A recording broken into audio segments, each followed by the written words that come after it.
Hello friend, स्वागत है आपके अपने चैनल स्टडी एकेडमी में। आज हम देखेंगे मैट्रिक फाइनल एग्जाम 2024 के विज्ञान के काफ़ी महत्वपूर्ण ऑब्जेक्टिव क्वेश्चन। अगर आप इस चैनल पे नए तो प्लीज़ चैनल को सब्सक्राइब कर दें और बेल आइकन को ऑल पे कर दें ताकि वीडियो का आने वाला नोटिफिकेशन आपके पास पहुंचता रहे। तो चलिए पहला क्वेश्चन देखते हैं। पहला क्वेश्चन कर रहा है हीलियम कैसा तत्व है। तो हीलियम कैसा तत्व है। ए कर रहा है अक्रिय, बी कर रहा है क्रियाशील, सी कर रहा है सक्रिय, डी कर रहा है उदासीन। तो हीलियम कैसा तत्व है। तो हीलियम एक अक्रिय तत्व है, यानी ए नंबर बिल्कुल ही राइट आंसर हो जाएगा। 2 नंबर क्वेश्चन क्या कर रहा है आवर्त सारणी में कितने आवर्त होते हैं। काफी महत्वपूर्ण क्वेश्चन है बोर्ड एग्जाम के दृष्टिकोण से। आवर्त सारणी में कितने आवर्त होते हैं। ए कर रहा है 7, बी कर रहा है 9, सी कर रहा है 8, डी कर रहा है 12। तो आवर्त सारणी में कितने आवर्त होते हैं। तो 7 आवर्त होते हैं और 18 वर्ग होते हैं। साथ में आप लोग को ये भी याद रखना होगा। 3 नंबर क्वेश्चन कर रहा है सिलिका क्या है। तो सिलिका क्या है। ए कर रहा है धातु, बी कर रहा है अधातु, सी कर रहा है उपधातु, डी कर रहा है इनमें कोई नहीं। तो सिलिका क्या है। तो सिलिका एक उपधातु है, यानी सी नंबर बिल्कुल ही राइट आंसर हो जाएगा।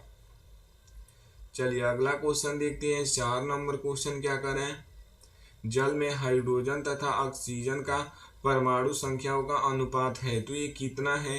ए का रहा है 2:1, बी का रहा है 2:3, सी का रहा है 3:1, डी का रहा है 2:2। तो जल का फॉर्मूला क्या होता है। तो H2O होता है। तो H कितना है। तो 2 है। ऑक्सीजन कितना है। तो 1 है, यानी 2:1, यानी ये नंबर बिल्कुल ही राइट आंसर हो जाएगा। 5 नंबर क्वेश्चन क्या कर रहा है मानव हृदय में कितने कोष्ठ होते हैं। ए का रहा है 2, बी का रहा है 8, सी का रहा है 1, डी का रहा है 4। तो मानव हृदय में कितने कोष्ठ होते हैं। तो 4 होते हैं, यानी डी नंबर बिल्कुल ही राइट आंसर हो जाएगा।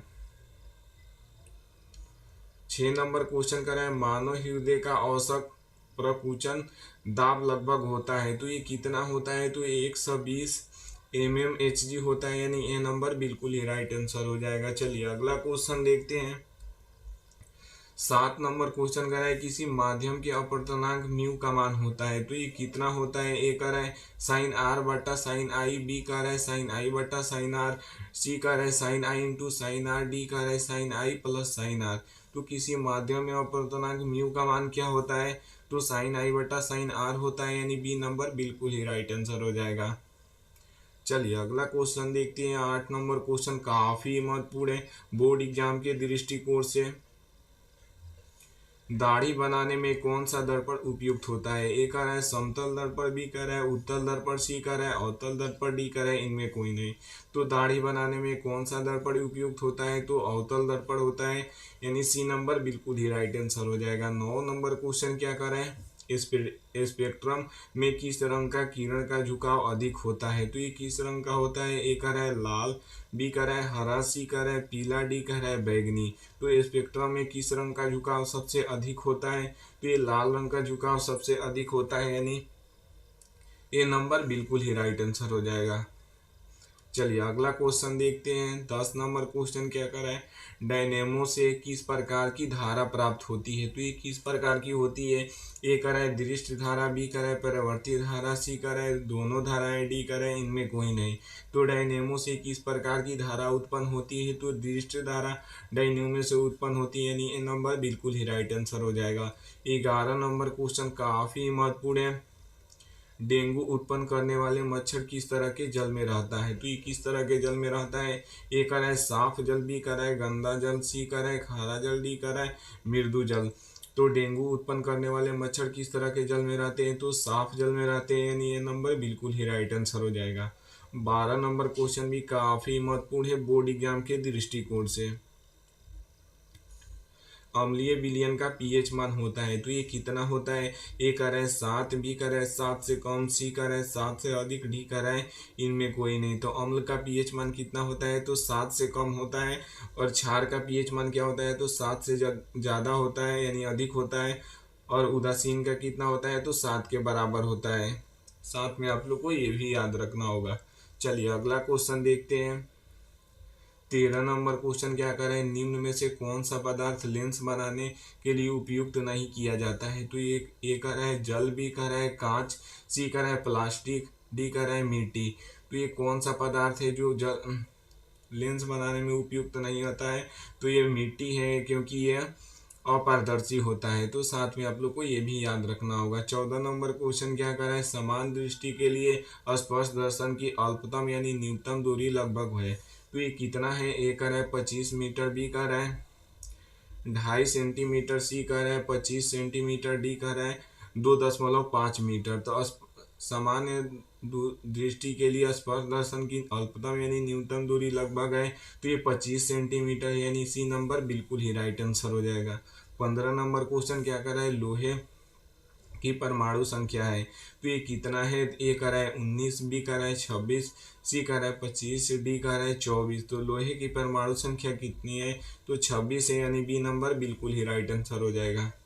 चलिए अगला क्वेश्चन देखते हैं। 16 नंबर, कोई विलयन लाल लिटमस पत्र को नीला कर देता है तो उसका पीएच मान होगा। तो ये कितना होगा, ए कह रहा है 1, बी कह रहा है 10, सी कह रहा है 4, डी कह रहा है 5। तो ये क्या होगा, तो ये उसका पीएच मान 10 होगा यानी बी नंबर बिल्कुल ही राइट आंसर हो जाएगा। चलिए अगला क्वेश्चन देखते हैं। 17 नंबर, आधुनिक आवर्त सारणी में वर्गों की संख्या है। काफी महत्वपूर्ण क्वेश्चन है बोर्ड एग्जाम के दृष्टिकोण से। आधुनिक आवर्त सारणी में वर्गों की संख्या है, ए का है 9, बी का है 18, सी का है 11, डी का है 10। तो आधुनिक आवर्त सारणी में वर्गों की संख्या कितनी है, तो ये 18 है यानी बी नंबर बिल्कुल ही राइट आंसर हो जाएगा। 18 नंबर क्वेश्चन कर रहा है, ओजोन के अणु में ऑक्सीजन की परमाणु की संख्या होती है। ए कर रहा है 1, बी कर रहा है 2, सी कर रहा है 3, डी कर रहा है 4। तो ओजोन का फॉर्मूला क्या होता है, तो O3 है। तो इसमें कितने परमाणु है, तो 3 है यानी सी नंबर बिल्कुल ही राइट आंसर हो जाएगा। चलिए अगला क्वेश्चन देखते हैं। 19 नंबर क्वेश्चन काफी महत्वपूर्ण है। दो तंत्रिका और कोशिका के मध्य एक खाली स्थान को कहते हैं, तो उसे क्या कहते हैं, तो उसे सिनेप्स कहते हैं यानी बी नंबर बिल्कुल ही राइट आंसर हो जाएगा। 20 नंबर क्वेश्चन काफी महत्वपूर्ण है बोर्ड एग्जाम के दृष्टिकोण से। इंसुलिन की कमी से के कारण रोग होता है। तो ये कौन होता है, ए कर है घेंगा, बी कर है मधुमेह। तो इंसुलिन की कमी से कौन सा रोग उत्पन्न होता है, तो मधुमेह होता है। और नमक की कमी से क्या होता है, तो घेंगा रोग होता है। साथ में आप लोग को ये भी याद रखना होगा। और बौनापन किससे होता है, तो बचपन में TH एक हार्मोन होता है वो बंद हो जाता है जिसके कारण बौनापन होता है। 21 नंबर क्वेश्चन क्या कर रहे हैं, दृश्य प्रकाश के किस वर्ण का तरंगदैर्घ्य अधिकतम होता है। तो ये किस रंग का तरंगदैर्घ्य अधिकतम होता है, तो लाल रंग का तरंगदैर्घ्य अधिकतम होता है यानी बी नंबर बिल्कुल ही राइट आंसर हो जाएगा। चलिए अगला क्वेश्चन देखते हैं। 22 नंबर क्वेश्चन काफी महत्वपूर्ण है।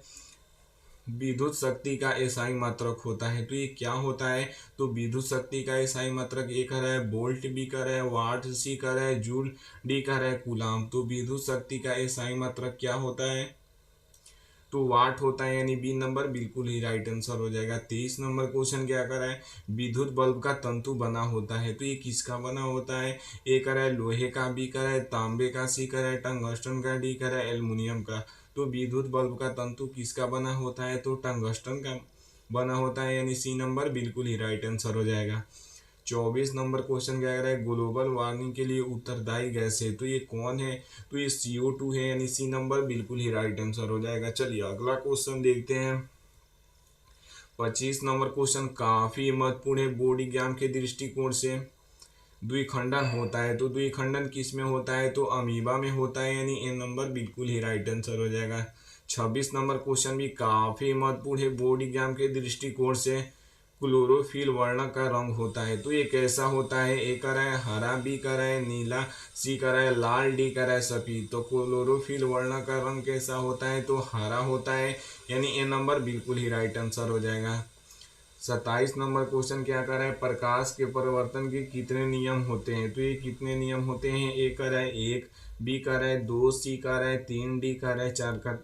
तो प्रकाश के परिवर्तन के अपवर्तन के कितने नियम होते हैं, तो 2 नियम होते हैं यानी बी नंबर बिल्कुल ही राइट आंसर हो जाएगा। चलिए अगला क्वेश्चन देखते हैं।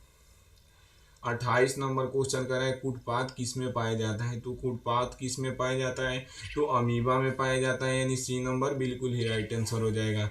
29 नंबर क्वेश्चन भी काफी महत्वपूर्ण है बोर्ड एग्जाम के दृष्टिकोण से। निर्वात में प्रकाश की चाल क्या होती है, तो ये क्या होती है, तो ए कर रहा है 3 × 10⁸ मीटर पर सेकेंड, बी कर रहा है 3 × 10⁸ सेंटीमीटर पर सेकेंड, सी कर रहा है 3 × 10⁸ किलोमीटर पर सेकेंड, डी कर रहा है इनमें कोई नहीं। तो निर्वात में प्रकाश की चाल कितनी होती है?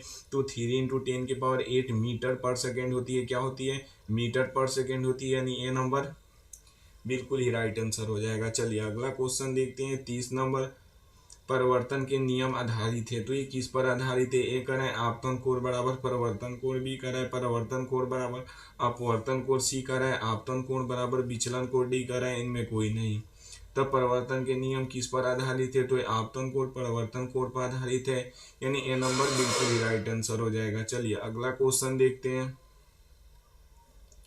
31 नंबर क्वेश्चन क्या कर रहा है? हाइड्रा में क्या नहीं पाया जाता है? तो हाइड्रा में क्या नहीं पाया जाता है? तो हाइड्रा में मस्तिष्क नहीं पाया जाता है, यानी ए नंबर बिल्कुल ही राइट आंसर हो जाएगा। 32 नंबर क्वेश्चन क्या कर रहा है? प्रकाश के परिवर्तन के कितने नियम होते हैं? तो ये कितने नियम होते हैं? ए कर रहा है 1, बी कर रहा है 2, सी कर रहा है 3, डी कर रहा है 4। तो प्रकाश के परिवर्तन के कितने नियम होते हैं? तो 2 नियम होते हैं, तो यानी बी नंबर बिल्कुल ही राइट आंसर हो जाएगा। 33 नंबर क्वेश्चन क्या कर रहा है? लोहे पर जिंक लेपित करने की क्रिया को कहते हैं। तो इसे क्या कहते हैं? तो इसे गैल्वेनीकरण कहते हैं, यानी सी नंबर बिल्कुल ही राइट आंसर हो जाएगा। मिलते हैं अगले वीडियो में, तब तक मन लगाकर पढ़ाई की